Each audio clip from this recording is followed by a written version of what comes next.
Hello people of the verse, welcome to the channel. It's the Eradicator, and today is the Argo day, as well as Kruger, I think, and other small manufacturers, and it's also the reveal of a brand new straight-to-flyable ship, the Argo RAFT, or Reinforced Armor Freight Transport. And so it is this kind of entry-level freighter that is from Argo, right? A competitor to the Freelancer, as the developers say, with a cargo capacity of 96 SCU. And the brand new thing here is that they're going to be using those large containers that will be also on the whole sea, and that will be able to interchange at the cargo decks in the future once we are going to have the cargo refactors available at $110 with brand new money on the website, or $125 otherwise. So since it's the expo, we can rent one of those rafts, and that's what we're going to do. I'm going to take it right here, and we are going to see if it is a good ship or not. Now, I went into the inside a little bit. It's the typical Argo type of design inside, very industrial, very functional as well. I like the fact that we get access to the different components on the top deck, as well as a nice view of the cargo racks as well. The lower deck is where you have the cockpit, as well as the living quarters, which look very comfy, very rudimentary. Obviously no luxury here, which is what you would expect from an Argo craft. But does it fly well? Well, we're going to try it out right now. I like the massive VTOL thrusters, the massive landing gear as well. Looks like a safe ship to be landing and taking off as well. So no difficulties here taking off from that hangar here at New Babbage. But I have to say that this is a ship that is obviously not very fast. It took quite a while to get out of the atmosphere of Microtech.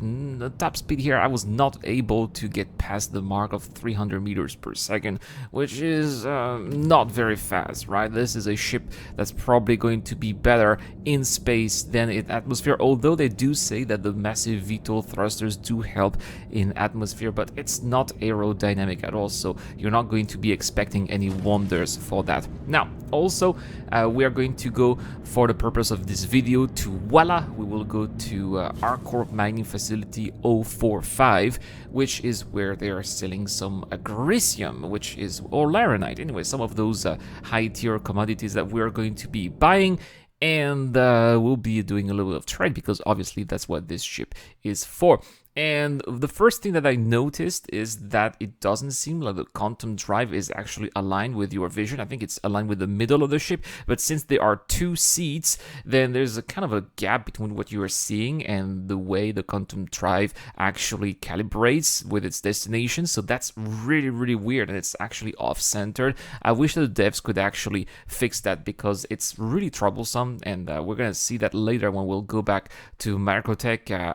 It will be quite a pain to actually select New Babbage on the way back, but we'll be checking out later. So here we go. Let's quantum drive and let's go to Argo. And the least that we could say is that it is slow. This ship does not have the best quantum drive in the game. Obviously, it's an industrial ship. When you're in industry, industries always try to save costs, right? So they're saving the cost of an expensive quantum drive, but I gotta say that with a quantum capacity of 27,000 units, you are going to be able to do a lot of trips back and forth without having to refuel, and that is, well, I would say, an interesting trade-off. As far as I'm concerned, I'd rather refuel often but go much faster, but it's obviously a choice that we'll be able to make in the future, swapping the original quantum drive with something that is a little bit faster. So after a long trip all the way to Argo, I was able to make my way to Voila. And well, the descent was actually quite decent when there was no atmosphere there. The atmosphere on Voila is very tenuous, so that's okay here for a ship that is not aerodynamic. And I was able to do a rather smooth descent all the way to the pads. Now, I did notice there's a problem with the elevator of the raft, is that every time it goes back and forth, it seems like I keep on falling down, and I don't know if this is related to the raft or if it's just the game being desynced or the servers being bad, but that is quite a problem and it's hurting my character. And eventually, after buying some Laranite, for some reason I banged my head on a post and I died. So that was a good opportunity to see if the raft would persist. It's more related to the game, it's not the ship itself, and if my corpse will persist. And I took a 350R to fly as fast as possible from Everest Harbor, which is my respawn point, all the way to Voila 045. And there was another raft. There was another raft coming in. Probably some people wanting to buy some of those juicy commodities available here, some of the Laranite, right? So I had to quickly line and steal off all the Laranite from him. And yes, I was really happy to do so. But unfortunately, the ship decided to kill me once more for some reason. Again, I fell. This time I tried to go through the.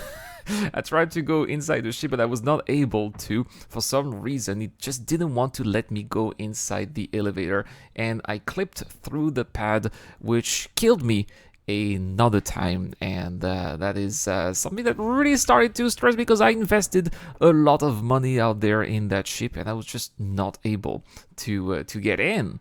Eventually, I came back with another ship, this time an M50, and had quite a surprise when I came to the pad, because the raft had lifted for some reason, and I was not able, despite the low gravity on Voila, I was not able to get back onto the ship. So, luckily, the M50 is a small ship, it's possible to jump on that ship. So I decided to use the M50 as a sort of step to get inside the ship. But again, there was some kind of invisible wall that prevented me from going inside the elevator. And at some point, I was really nervous because, you know, it's the beginning of the game. We don't have that much money. I spent half of my money into the Laranite here at Voila 045. And I thought that originally that it was my M50 that was drifting away from the pad, but then I realized it was not. The raft was drifting not just up, but also towards the surface of the moon and away from the pad, slowly but surely. So there was no alternative. I had to get in. I went again under the ship, and my M50 was getting more and more damage. I was really afraid it would just blow up, it would kill me again in the process, and perhaps even blow up the raft, which would completely make me lose my investment.